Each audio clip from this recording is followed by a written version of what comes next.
Welcome to another episode of Back Nine Report TV. We are happy to welcome back our good friend Mike May. Mike, what's going on?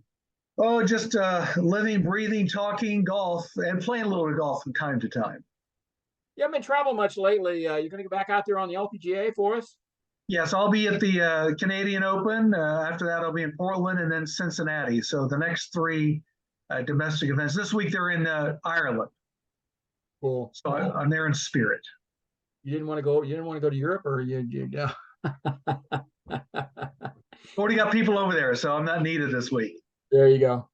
Hey, Mike, we are in the middle of August, and the PGA Tour season is kind of winding down. The LIV is still holding events, and the LPGA just held their final major of the year, the Women's Open Championship at Walton Heath. But let's begin today's show talking about Lilia Vu winning her second major of the year in England by 6 shots. Vu is rapidly becoming a big star on the LPGA, and this win moves her to number one, Mike. She accomplished this in just really a little over a year, about a year and a half, because she really just joined the LPGA Tour in 2022. Since she was a standout at UCLA, joined the Epson Tour in 2021, won 3 events, had 10 top 10s, and then moved on to the LPGA. She hit her stride last year. She made 21 cuts in 21 starts, had 8 top 10s, and earned over $900,000 as a rookie. At the 2022 Dana Open in Toledo, I interviewed Solheim captain Stacy Lewis and asked her to name a couple of younger players that she was watching that could make this. Excuse me, I'm sorry. She was watching that could make the Solheim Cup team. She quickly named Lilia Vu as one of those. Vu began the day at the Women's Open tied for the 54-hole lead with Charlie Hall, who plays at Walton Heath often. While Charlie struggled to a 1 over par finish, Vu was racing to the winner's circle with a 5 under par 67. This year, that gives Lilia 2 majors. She's currently number 1 in the Rolex ranking. I mean, that's just really amazing to get all that done in 1 year. She became a Rolex first-time winner in February at the Honda. So that's 3 wins for the year, 2 of them majors. She won the Chevron Championship. The reality kind of set in for her a little bit, Mike, and she missed 4 of her next 5 cuts. But this win at the Open, I mean, it kind of validates her career, her earlier success, doesn't it? And shows that she kind of belongs at the top echelon of the LPGA. I think it confirms that Lilia probably performs well overseas since her first one was in Singapore. Now she's won in England, and of course the Chevron Championship in Houston. But she's been a model of consistency. And Stacey Lewis was correct. She will be on that Solheim Cup team in Spain. And again, so we're talking about an overseas Solheim Cup, and Lilia seems to do well off U.S. shores, and she's a tough nut to crack. And again, Charlie Hall, home course advantage, home country advantage. And Lilia just was a little stronger, a little more consistent, made a few more putts. Yeah, Charlie Hall always. I mean, I've been watching Charlie Hall since 2017, I think, something like that. I first met her when I went to the tournament in Turkey, the Ladies European Tour event, and got to talk to her and know her parents. And she's just a heck of a player, but she plays too fast. She's quick about everything she does in her life. She's just really fast. And if she could learn to slow down a little bit and kind of get in the moment, I think she'd do a little bit better. But Mike, you spent a lot of time on the LPGA Tour. Have you had a chance to see Lilia play? And what maybe are your thoughts of this extraordinary young woman? Well, I was there in Houston when she came from behind and got in the playoff and beat Angel Yin, who unfortunately hit a shot in the playoff into the water. But Angel is, Lilia is always making cuts, though I must admit, you made the comment she had a little dry spell there after winning in So it's a marathon. It's not a sprint, and I think that she is beginning to learn how to pace herself, how to take time off. And again, she doesn't miss many cuts, with the exception of what happened just after Houston, but that was probably a blessing in disguise. Mike, I mentioned the Solheim Cup earlier, and the next one of those will be next month, September 18th to the 24th in Andalusia, Spain. You mentioned it there. The U.S. is coming off a spanking at the 2021 Solheim at Inverness and looking for revenge. Oh, by the way, we're going to have a Ryder Cup at the end of September as well. So we're going to have the Solheim Cup, kind of a week rest, and then the Ryder Cup. This is going to be a really good September. Vu's win at Walton Heath bumped her to number one in the U.S. points ahead of Korda, Corpuz, Megan Can, Jennifer Kupko, Daniel Kang, and Lexi Thompson. Those would be the 7 players that would earn automatic bids if qualifying ended today. So then the next criteria are the top 2 American women who are not otherwise exempt, and that would be Rose Zhang and Andrea Lee, plus 3 captains picks that will round out the team. Mike, available for those captains picks are Allie Ewing, Allison Lee, Cheyenne Knight, Angel Yin, and Jessica Korda. So I want Rose Zhang on the team. If I'm Captain Stacy Lewis, I'm having Rose Zhang. Whether she qualifies or not, she's on the team, right? Now, of these last women that I named, Allie Ewing, Allison Lee, Cheyenne Knight, Angel Yin, and Jessica Korda, who do you think, who would be your 2 or 3 captains picks out of that group? I like Allie Ewing. Of course, she was the 36-hole leader at the Women's British Open at Walton Heath and just had a tough weekend.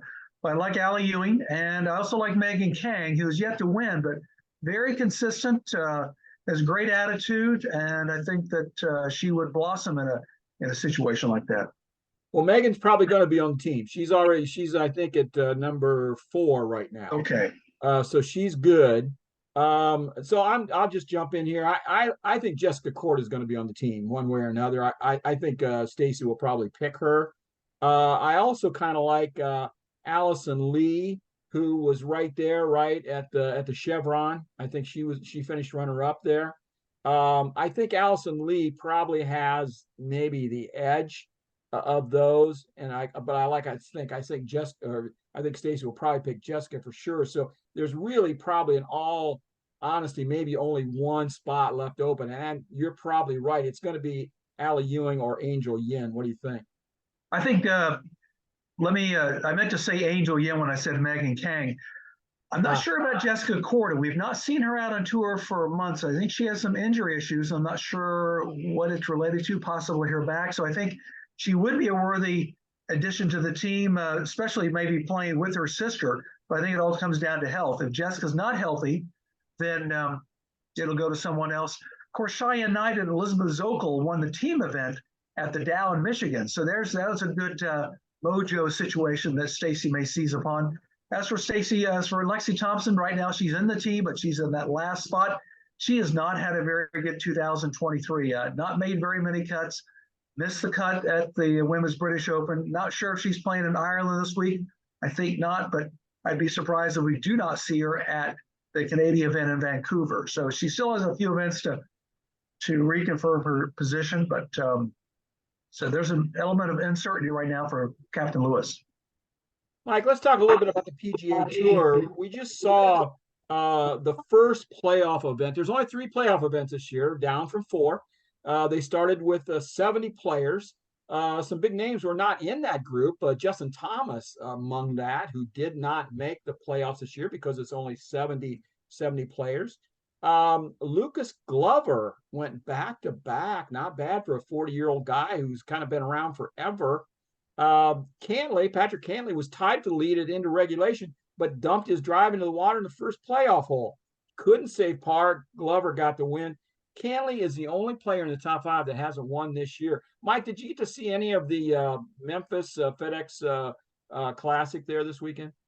Actually, I sort of took a shortcut and watched some things on YouTube highlights. So the answer is yes. I didn't watch it live on the network, but again, Lucas is come out of nowhere. He's always been a very spotty putter. Seems to have found a niche, and again, he's now going for back-to-back. And there's actually been quite a few players over the years who've won 3 in a row, but not too many in recent years. So Lucas is definitely going to join the history books.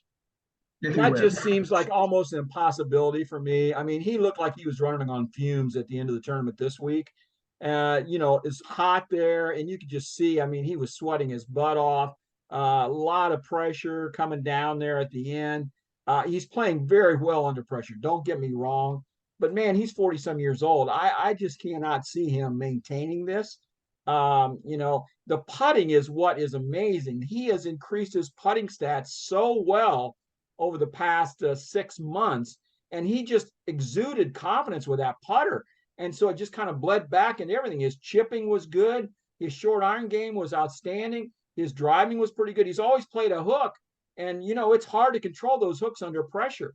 And his miss really was a block. He didn't release it. If there was water on the left side, he was kind of pushing it down the right a little bit. So maybe he's kind of learned how to control that a little bit and just be happy with that right shot and go ahead and rely on his chipping and putting, which was outstanding last week.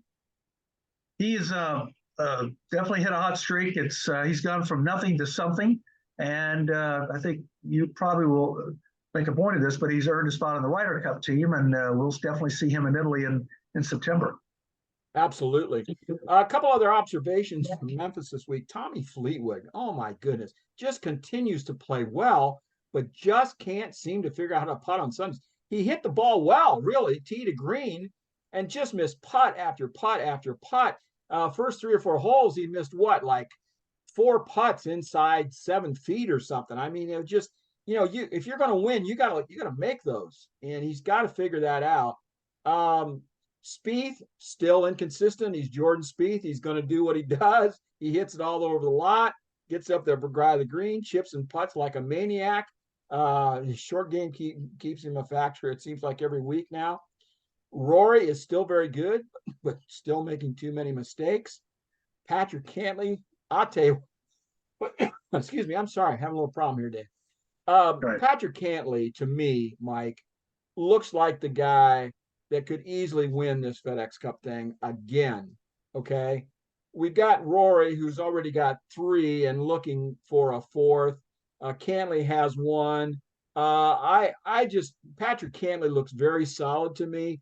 Yeah, he hit his drive in the water, but that's a tough driving hole. That 18th at TPC Soundwood. I mean, the 18th, you got almost like a 50-50 chance of hitting in the water. If you miss it just a touch, you're in the water. And so you can't hardly blame him for that. But he is playing so solid right now, and he doesn't get too high, he doesn't get too low. I really like his chance of winning the whole FedEx Cup. What do you think? I think it will come down to Cantlay and Rory. Of course, Rory did not win any majors this year. Again, forever the bridesmaid and never the bride. But I think that he's a horse for certain courses. He likes East Lake, and I'd be shocked if Rory does not win. It's a way for him to add some significance and a bit positive on 2023. Without winning a major again. Precisely. Yeah. So let's talk, just to break down a little bit about, the mainline story was who moved up and who moved down at Memphis. Hideki's 65 on Sunday, moved him up 22 spots to finish T16, but more importantly, moved him from outside the top 50 to inside the top 50, so he gets to move on. And also, Tom Hoge birdied the final 3 holes to move on. That just doesn't happen very often. But also Cam Davis was outside the top 50, and he played really well to move up inside the top 50. I don't know. I think these guys are going to have a tough time moving into the top 30. I don't think we'll see them after Chicago, but they made some significant moves this week. Who didn't move on? Well, like I said, there's the top guy, Justin Thomas, who didn't even make the playoffs. But at this time of the year, you're gonna have some guys that are gonna fall out and that kind of thing. Where was Rahm and Scheffler though? Rahm was T37, Scheffler T31. Do we think these guys have a chance at winning the FedEx Cup yet? I think Scheffler more than Rahm. I think Rahm may be more focused on the Ryder Cup and playing well there. He's been playing well all year, and you just can't. It's tough to play that well that long in all these conditions in Europe, back in the U.S. But I think he's going to do the best he can to win in Atlanta. But I think Rory or Patrick Cantlay will prevail there. Though when Scheffler's not in the top 10, it's a shock because he is so consistent. Though he was suffering with some putting at the British Open. I'm not sure where that stands right now, but I think Rory is my prohibitive pick to win at East Lake. And this week, it's not about this week. It's really about next week. Get in the top 30 and then win. Yeah, Scheffler, I mean, he's had a really good year. I mean, he's still number one in the world golf ranking. He's number two in the FedEx Cup. He's made almost 20 million so far this season with 2 wins, one runner up, and 15 top tens. 15 top tens. I mean, that is really consistent. So really surprising he did not have a good week at Memphis. I look for him to rebound the next 2 weeks and play well. But so of these four, okay, we'll close this out with this question. Of the four names I'm going to give you, Rory, Jon Rahm, Scotty Scheffler, or Patrick Cantlay, who do you choose? I'm going to pick Rory first, Cantlay second, Scheffler third, Rahm fourth. Yeah. I hate to not pick Jon Rahm. I mean, that guy could just come off. He could turn it around in a heartbeat, right? And he is so good. Scotty Scheffler really consistent. Rory inconsistent as hell. You never know what, like a box of chocolates. You never know what you're going to get. And Patrick Cantlay is, I mean, he's the anti-Rory. I mean, he is steady Eddie all the time, and that putter, I mean, it travels. So I still like Patrick Cantlay out of all those four, though. I really will be surprised if he doesn't win the FedEx Cup again. He's going to be right there. He's going to be real close. Mike, anything else on the FedEx Cup before we close that out? No, but I refer to Patrick Cantlay as the modern day Tom Kite. Just a bunch of top tens. Does win, not as often as you would think he should. But Rory always has that element of excellence. He's lightning in a bottle, and it's just a matter of when that lightning is going to come out. And I expect it to come out at East Lake in Atlanta. After all, it will be August. It is the Deep South, and we have lightning around. So that's why I'm picking Rory. There you go. Hey, the LIV had a tournament last weekend. They were at Trump's place at Bedminster outside of New York City. They're in New Jersey. You know, we had Bryson DeChambeau win the week before at the Greenbrier with a smooth 58 in the final round. This week, Cam Smith got back to the winner's circle to get the big check. He won by 7 shots over Anirban Lahiri. Cam Smith, I just hate it he's not on the PGA Tour. That guy is too good. We want to see him more. I agree. He is he's excellent. I mean, if you could have Koepka and Cam and Rory out there with Scheffler and Rahm, wow, what a group of players. I'm not even to mention people like Spieth and Justin Thomas. So yes, when we do see Cam Smith, I'm expecting him to never miss a putt, just like he did at St. Andrews last summer. So right now, the official world golf ranking, you got Scotty Scheffler number 1, Rory 2, Jon Rahm 3, Cantlay 4, and Victor Hovland 5. Okay. But we've got Brooks Koepka, Cam Smith on the LIV tour. Tell me Brooks Koepka and Cam Smith shouldn't be in that top 5 someplace. If not top 5, definitely top 10. I mean, Koepka's won I think he's won one event on the LIV Tour. Of course, he won the PGA Championship. And so anytime you win a major, that's a big deal. He made the cut in all the other majors. And it will be interesting to see where the future takes us, whether the official world golf rankings will in some way involve LIV. I've heard so many stories, read so many perspectives from both sides of the equation. Someone's not telling the truth.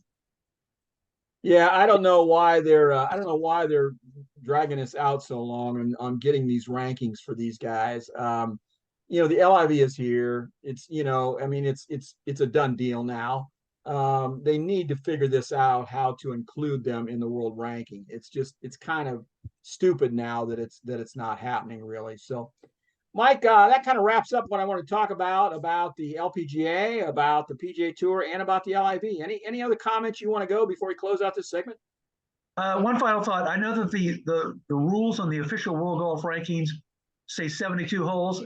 I think they need to modify those rules. That's just that's where we are in professional golf. We need to recognize LIV and include those guys. They're too good not to be included. Yeah, I think the hang up is the 48 player field every week. Yeah, there's special events on the PGA Tour, like Tigers that has a limited field, but they still get ranking points. Tigers is a no-cut event, just like no-cut for the LIV. The only hang-up is it's still 54 holes instead of 72. I don't know why that should be a big issue, but so there's some sticking points someplace. So they'll have to get this figured out. Mike, thanks a lot for joining us on Back Nine Report again, and we look forward to talking with you again, buddy. Yes, sir.